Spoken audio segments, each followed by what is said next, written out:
Standing by the hospital bed, I watched as my wife, Kristen, cradled the newborn in her arms.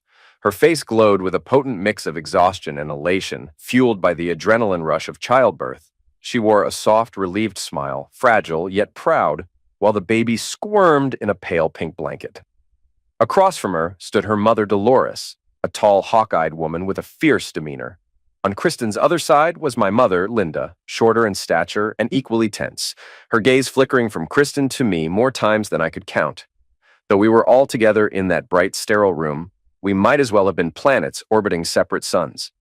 I could feel my mother's steady gaze on my back, could sense Dolores's suspicion, and I had this sense that Kristen herself was trying to telegraph an unspoken plea. Please, just sign the paperwork. A nurse in pastel scrubs slipped in, carrying the standard hospital clipboard, her expression professionally neutral. Mr. Davis, she addressed me with mechanical politeness, I need you to fill out the birth certificate form. Right then, the entire room seemed to hold its breath, because I didn't immediately reach out for the pen. Instead, I leaned slightly away from the bed, crossing my arms over my chest as I spoke. I'd rather wait, I said briskly. We'll fill it out after the DNA test. Prove something. Kristen's head snapped upward as though an invisible string yanked it. What? She nearly hissed the word, face twisting with shock. Her eyes were huge in the fluorescent lighting. Martin, are you out of your mind? The baby's right here, in my arms. Why would you talk about a DNA test on the day she's born? I shrugged, feigning casualness. Because, I answered, I have reason to suspect matters might not be as they seem. I offered a simple, cold stare, one I'd perfected over the sleepless nights in which my suspicions had grown.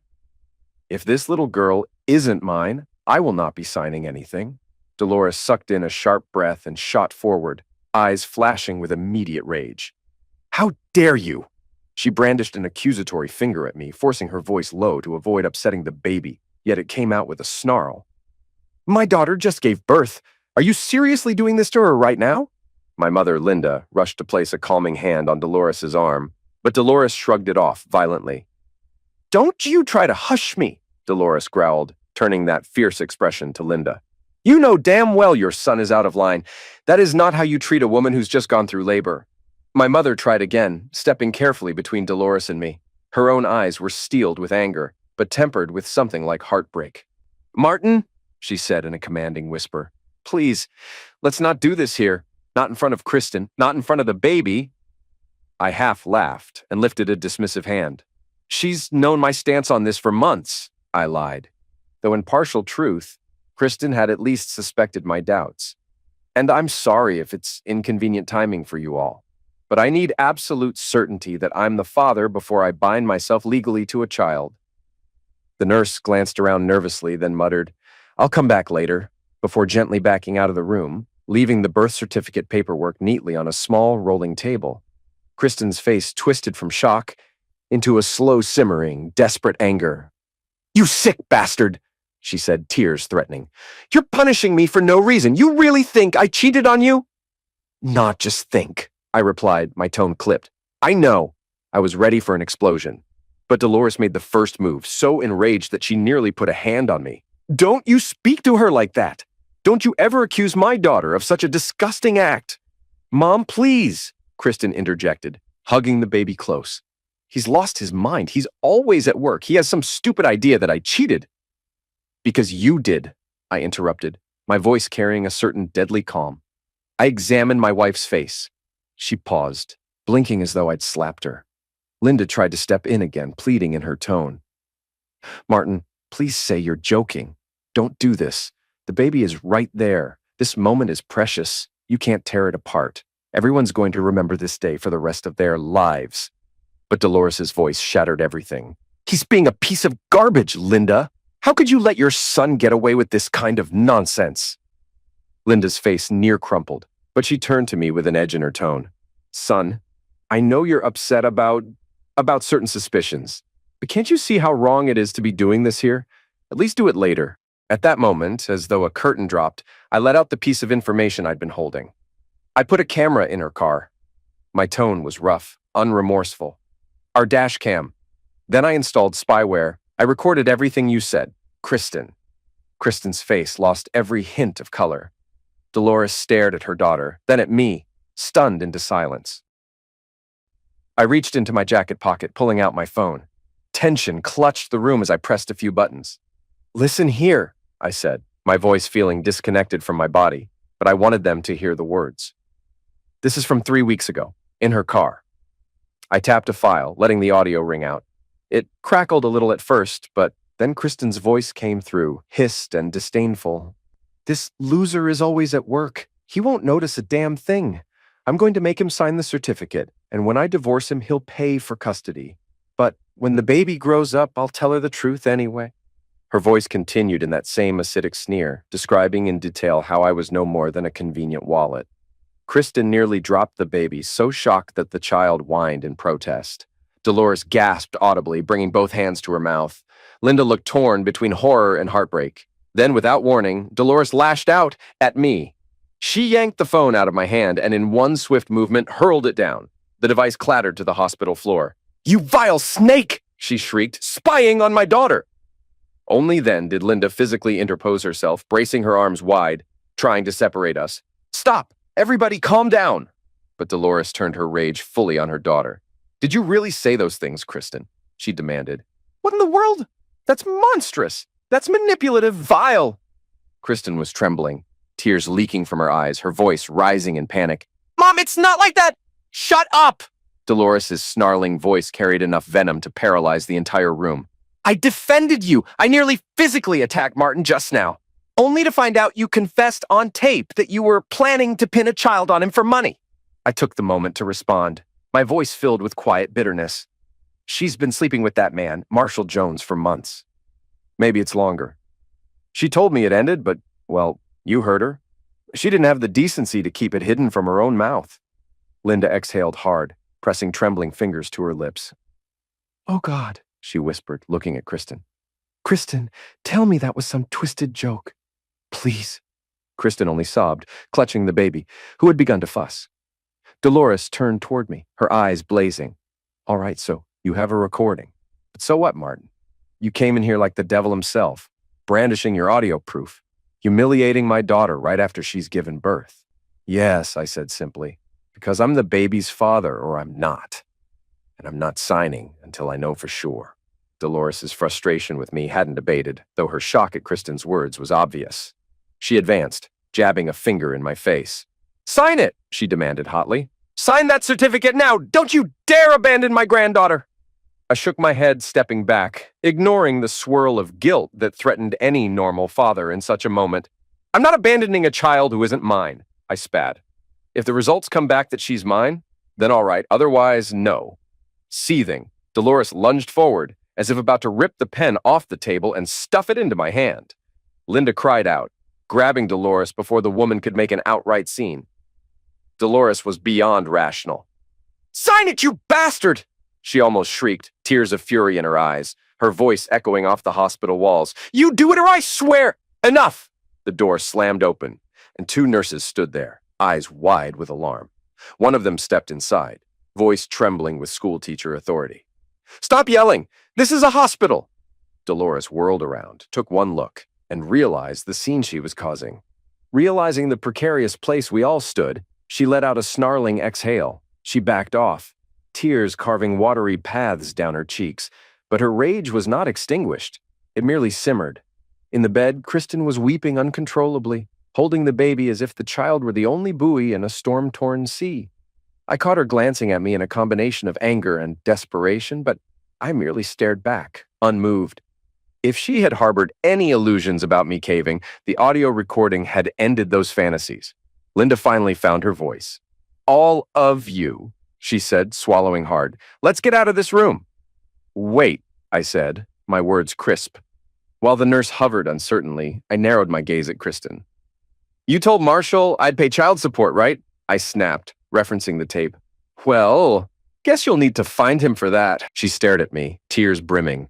Then in a raw, shaking voice, she spat out, "Why are you doing this? You are cruel. You're torturing a new mother." "Cruel?" I repeated softly. "Sure, but I learned from you, darling." Dolores made another move toward me, but Linda caught her elbow, physically ushering her toward the door. The second nurse began to speak quietly, instructing Kristen about postpartum care, while also giving me a glare that spoke volumes about her disapproval. I turned, stepping out. My mother followed, as always, torn. Even in the hallway, Dolores's accusations never stopped. She hissed words I won't forget. "You worthless scum, Martin Davis. I'll kill you if you abandon that baby. I don't care what the test says." I locked eyes with her. "Try me," I said. "That child isn't mine if science says otherwise." Later that evening, I sat at home with a single lamp illuminating the living room. The tension of earlier events still weighed heavily on me, but I was not about to cave to anyone's demands, certainly not Kristen's manipulative ones. My phone buzzed. It was my mother. I let it ring twice before picking up. She greeted me in a quiet voice. "Son?" I sighed.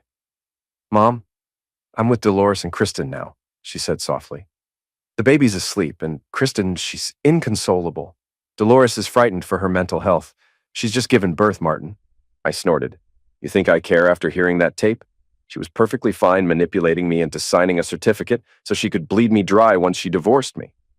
A pause. I heard my mother's shaky sigh. "I know what you heard, but Martin, postpartum is no joke. You need to consider that. A woman's hormones are all over the place. Don't," I said, letting anger seep into my voice. "Don't try to make me the villain for finally defending myself after she lied and cheated. I gave her no trouble during her pregnancy because I wanted the baby born healthy. If the baby's mine, I'll support her. But if it's not, this charade is over." Another silence.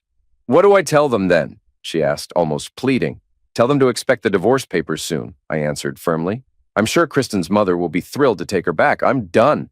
An awkward, heavy silence hung between us, and then she hung up, leaving me alone in the dim quiet. Over the next week, storms of accusations and pleas raged. Dolores tried showing up at my house twice. My mother phoned me daily, sometimes in tears, sometimes furious, but I ignored them all. I had a good lawyer, and he filed the papers quickly under grounds of adultery. Meanwhile, Kristen was still in the hospital for postpartum checkups. The child was small, healthy, they said, but needing standard newborn monitoring. Perfect time for a paternity test. My lawyer and I made sure the judges would see we had done everything correctly. The big day arrived. The DNA results. I cut open the envelope, my breath shallow, even though logically I already knew. The test read, "Probability of paternity equals sign 0%. There it was on official stationery with lines of genetic markers. The child was not mine. Did I feel a wave of relief? Not exactly. More of a cold emptiness, confirmation. Everything I'd suspected was hammered into place. I scanned the rest of the paperwork, ensuring no mistakes. But it was there in black and white. I stepped into my car, started it up, and drove the short distance to Dolores's house. She had insisted on bringing Kristen and the baby there after discharge, and part of me, twisted as it was, wanted to see the look on Dolores's face when I told her the final truth.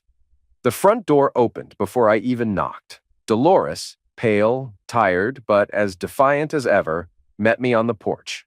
"You have some nerve stepping onto my property," she said in a near growl, refusing to let me pass. I let a beat of silence pass. "The child isn't mine," I told her, brandishing the paper. "So you can stop screaming at me to sign anything." A flicker of something, maybe heartbreak, crossed her eyes. "You're lying." I exhaled sharply, shoving the page forward. "Read it." She snatched the paper. The lines of text must have shouted at her because her expression turned stony. I watched her shoulders slump in pure despair. Slowly, she stepped back, letting me inside. "Kristen," she called, "come here, now." The baby was not in sight, presumably sleeping elsewhere, but Kristen appeared in the dimly lit hallway, wearing the same exhausted expression I'd last seen on her at the hospital. Only now, tinted with misery. Tears clung to her eyelashes. "What?" she asked dully, obviously expecting more confrontation. Dolores extended the paper, and Kristen took it. When her eyes scanned the lines that spelled out our genetic mismatch, her breathing caught. I saw her sway on her feet, but she grabbed the doorway to steady herself. Then she looked at me, trembling, sorrow filling her expression. "It's not possible," she whispered. "They must have made a mistake." "No," I said softly, but with an edge of finality. "No mistake. You and Marshall made a baby. That's who the father is." Kristen pressed her lips together, her eyes brimming with fresh tears. "Martin, I swear I love you," she pleaded. I didn't want all this." "You said some pretty explicit things in that recording," I reminded her. "Things a person who loves me wouldn't dare say." She broke down sobbing, but Dolores whirled on me. So what now, Martin? She demanded, defiant despite her sorrow. Now that you have your proof, you'll just abandon her and the baby? I felt my jaw clench. Yes, I said, unwavering. Exactly. I want a divorce, and I want no part of raising this child. Dolores's anger spiked, but there was also desperation in her eyes. She needs you, she almost screamed. You can't just vanish. This is a baby, you heartless... Heartless? I snapped, letting a slight sneer creep into my voice. After what your daughter did, after she planned on making me pay child support for 18 years for a child that's not mine? I shook my head, feeling something dark coil in my stomach. I might be cruel, but your daughter taught me everything I know about cruelty. Kristen's voice emerged, small and trembling. Please, Martin. She reached for me, but I stepped back, ignoring the broken sob that followed. I turned away toward the door. Then, for a fraction of a second, guilt threatened to paralyze me. Yes, the baby was absolutely innocent, but so was I, in the sense that I hadn't fathered her. It's done, I said finally. Don't contact me. And I walked out. During the divorce proceedings, the judge glowered at me from behind her glasses as if I were the worst man on earth. Mr. Davis, she said, your wife has indicated she wishes to reconcile. Across the aisle, Kristen sat with tears in her eyes, wringing her hands. Dolores hovered protectively, while my mother sat to the side, eyes fixed on the courtroom carpet. I faced the judge. There's nothing to reconcile, I stated flatly. We have proof of adultery, a child that is not mine. As far as I'm concerned, this marriage is over. Kristen tried to speak, voice trembling. I'm sorry, I messed up, but I love him. I felt a cynical smirk tug at my lips. She's sorry she got caught, I said, and she loves the convenience I offered, not me. Her lawyer tried to object. Your Honor, Mr. Davis is misrepresenting, but my own attorney, a slick man named Ray Ellis, quickly interjected.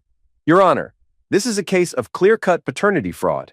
My client should not be held financially or emotionally responsible for a child that he did not father. The judge frowned. What about spousal support? She asked, flipping through the file. Mrs. Davis currently has no job and no means of providing for herself or her child. I wanted to laugh. She can get a job, I said, and the child's father should man up if he's even around. At that, Kristen let out a heart-wrenching sob. He abandoned me. Marshall is gone. The judge's gaze settled on me. Be that as it may, sir, you have been married for 3 years. Standard procedure might require some spousal support. My lawyer cleared his throat, imposing a polite but firm tone. Your Honor, we're seeking an at-fault divorce.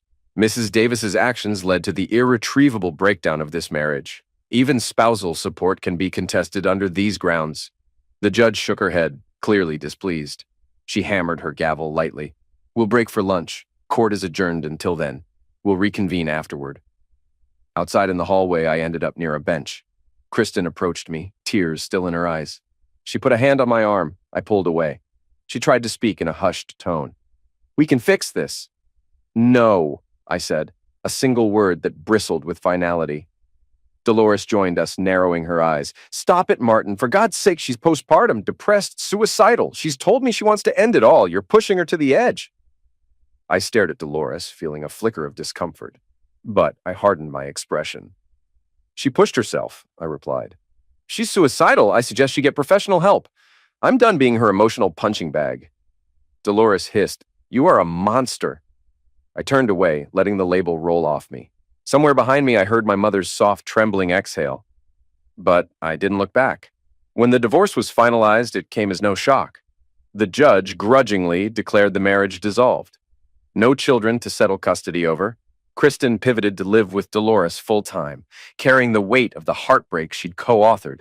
I thought that was my last time dealing with them. I was wrong. Months passed. I sold my house and moved to a different neighborhood, trying to sever every possible tie. I had no illusions that my mother would remain close friends with Dolores. After all, they had been childhood companions, but I tried to keep my distance from all of them. Then one day, about 3 years later, I got a call from Dolores. I nearly let it go to voicemail, but an odd sense of foreboding made me answer. What? I asked, annoyance coloring my voice. I need you at my place, she said, firmly ignoring my hostility. Why would I ever? It's not about Kristen, Dolores said. Just come. Your mother's here too. That's all I'll say. Against all better judgment, I found myself driving to Dolores's house. Old resentments churned in my stomach. I rubbed at my temples, trying to quell the headache of stepping right back into that drama. When I arrived, I saw my mother's car in the driveway. I sighed, bracing myself, and walked up to the door. Inside, the living room was dimly lit. Dolores stood near the window, and my mother, Linda, sat on a small couch, arms folded. Then a small boy peeked out from behind the couch, maybe 3, maybe approaching 4. He looked at me curiously with big, inquisitive eyes. He stepped forward and asked, "Who are you?" In a child's direct manner. I blinked. The boy had scruffy brown hair, a bit curly at the ends. He was no older than 3.5. I felt a chill as I spoke. "I'm Martin." The boy nodded sagely, as though I'd said my name was Santa Claus. "I'm Tim," he said, then ran off. Dolores's lips parted into something akin to a fond smile. "Timothy, he's a good kid." I couldn't help but ask, "Is that Kristen's child?" Dolores supplied. "Yes." A dull ache pulsed behind my eyes. I never wanted to see that child. She had given birth to a girl, hadn't she? I realized maybe I never got the full story. Perhaps there had been a second pregnancy, but I said nothing, waiting. My mother exhaled. "Martin," she said softly, "please come sit." I remained standing. "Why have you called me here? Did you just want to show off your grandchild?" I asked bitterly. Dolores's face was drawn, more solemn than I'd ever seen. "Kristen is no longer with us," she said, her voice quiet. I felt something cold in my stomach. "As in, she died?" Dolores nodded. "It was an accident in Florida, with an alligator." Her words were halting, strangely emphasized. My mother, Linda, rose from the couch, taking a step toward me. "She's gone, Martin. That's final." I stood there, not sure how to process what I felt. Relief, shock, emptiness, some swirl of conflicting emotions that left me speechless. But then Dolores cast her gaze at me, unwavering. "She was spiraling," she said. "And I won't lie to you, Martin, it wasn't an accident." My eyes snapped up in alarm. "What are you saying?" Dolores kept her tone carefully neutral. "I ended it. I'd bring her near the water. She thought we were tourists seeing the wildlife. I gave her a push, left her to the gators." A tiny grim smile flickered on her lips. She had become too great a burden, poisoning Tim's mind, resurfacing hatred toward you. It was time to ensure she wouldn't ruin this boy. My mother's voice was disturbingly calm as she stepped forward. "I was there too." My jaw nearly dropped. "Mom, are you insane?" She shook her head. "We protected the child, Martin. That's what matters." Her face was stony, revealing no regret. "She wanted to fill his mind with resentment against you. We couldn't let that stand." Dolores pressed on, as if they were explaining the results of some necessary surgery. "Marshall Jones is also dead. He died in a car accident, courtesy of resources we arranged. We had to remove threats. Tim is innocent. He deserves stability." I stared, my heart in my throat, my mind reeling from these confessions. They coldly admitted to murder, multiple murders, and had arranged it so Tim remained safely in Dolores's custody. I finally found my voice, trembling with a mixture of horror and disbelief. You're telling me this? Why?" Dolores looked me right in the eye.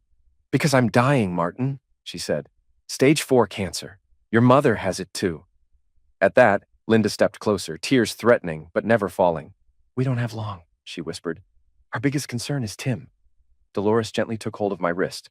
"You're the only one left who can raise him," she said, sincerity in her eyes. "I know you hated Kristen, but Tim is innocent. He's a sweet boy." I felt nauseous. "You think I can just adopt him like that after everything?" Dolores set her jaw. "Yes," she said firmly, "because we've eliminated the scum that fathered him. Marshall's gone, and your ex-wife is gone too." Linda's voice was subdued, pleading. "We want you to take him in. Give him a real home. You're established and stable. That's what Tim needs." Spots danced at the edge of my vision. I realized I was nearly hyperventilating. "You both are insane," I whispered. "You kill 2 people. You show me this child who is not biologically mine and expect me to just... I made you the beneficiary in my will," Dolores said, clearing her throat. "You'll have everything you need to support Tim. I only ask that you be the father he needs." I stared at the floor, trying to quell the panic radiating through my limbs. My mother moved, placed a hand on my shoulder. "I don't expect you to decide now," she murmured. "But please, Martin, we did these terrible things to protect him. We know it'll scar our souls forever, but Tim can grow up free from the poison they would have spread." My eyes stung with something close to tears, a swirl of revulsion and pity. "You're both murderers," I croaked. "Yes," Dolores said. "We did what we had to do." The room suffocated me. Tim popped back in from the hallway, wandering toward me. He stared at me with wide, curious eyes. "You look scared," he said solemnly. "Are you okay?" For a moment, everything froze. This little boy, totally innocent, looked at me with genuine concern. Suddenly, I felt dizzy with the weight of it all, the knowledge that if I didn't step up, he'd have no one. Even if my mother and Dolores had done these horrors, they were on the brink of death themselves. Tim's entire future was about to be thrown into chaos, and he had no clue. My voice came out rough. "Yeah, buddy," I said quietly. "I'm okay." I drove home that night in a swirl of conflicting emotions. Sleep was a stranger. Every time I closed my eyes, I saw Kristen's face, saw a Florida swamp, saw some monstrous reptile. If Dolores and my mother told me the truth, they had committed unspeakable acts. Yet the next morning, I found myself back at Dolores's house. I couldn't pretend the kid didn't exist. Dolores opened the door as though she had been expecting me. Her eyes gleamed with both sadness and relief. Tim was on the floor, scribbling with crayons. He looked up, recognized me, and gave a small, welcoming grin. "Hi," he said simply. I crouched down. "Hey, Tim." He held up a piece of paper with a wobbly stick figure. "I drew a monster truck," he announced, though it could have been anything. "That's really good," I managed, a faint smile finding my lips. Dolores cleared her throat. "You can have him," she said, voice stiff with heartbreak. "He deserves a parent who'll take care of him. Not me, not Linda. We'll be gone soon." My mother emerged from another room, equally frail. Her eyes were rimmed with red from tears or exhaustion. She reached out to touch my arm. "Son, I know it's insane, but Tim is a sweet child." She paused, her gaze darting to him. "We did this for him, for you too, to keep your name out of the filth they'd have slung." A wave of grief, anger, confusion battered me. "Don't you realize how monstrous it is, what you did?" I whispered. Dolores shrugged wearily. "We do, but Kristen was beyond reason. She was going to spread lies about you, a man who was never even connected to the child's birth. She was teaching Tim to hate you for abandonment, as if you'd deserted your own child. We had to protect his innocence." Tim looked up, eyes curious. "Are you sad?" he asked, voice innocent. I found myself forcing a shaky smile. "Maybe just a little," I answered. "But I'll be all right." And as I looked at his wide, untainted eyes, something in me cracked. I'd never wanted children, not after the heartbreak with Kristen, but I couldn't walk away from him either. It wasn't his fault who his mother or father was, or what had happened to them. "Tim," I said gently, "how would you like to come live with me?" His eyebrows scrunched in childish confusion. "Will Grandma Dolores come too?" Dolores shot me a sharp glance, but there was sorrow in her eyes. "I'm sick, Tim. I can't stay with you for very long." "Grandma Linda?" he asked. My mother forced a tiny smile. "I'm sick too, honey." She took a breath, guiding Tim's eyes to mine. "But Martin, he's a good man. He'll take care of you." Tim fiddled with the crayons, absorbing this. Then with childlike resilience, he chirped, "Okay," and nodded. I almost laughed at the simplicity. Dolores swallowed convulsively. "I'm transferring custody to you," she said quietly. "And naming you Tim's legal guardian. He deserves a father. That's final?" I asked, my voice hollow. She nodded. "We won't be around much longer, Martin. Like we said, both of us have stage 4, she said. Our days are running short." My mother approached him, ruffled his hair, and then looked at me, tears in her eyes. "I'm proud of you," she whispered, "for stepping up." I stood, stiff as a board. "I'm not doing this for your pride," I said tersely. "I'm doing it for him." Linda nodded, heartbreak shining in her gaze, and a hint of regret for the path that had led here. Over the next few weeks, the paperwork went through quietly. Dolores, with whatever resources she'd had, managed to grease the wheels. Soon, Tim was legally under my guardianship, and, as promised, Dolores transferred assets to my name so I wouldn't be financially burdened. I found a new home, a modest house with a small yard, something more suitable for raising a child.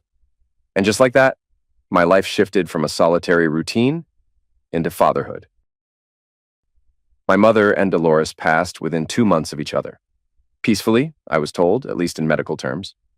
I visited them on their deathbeds, though what I felt was complicated. There was no easy heartbreak or tidy forgiveness. I nodded at them as they whispered final apologies. Linda told me she loved me. Dolores reminded me to take care of our boy.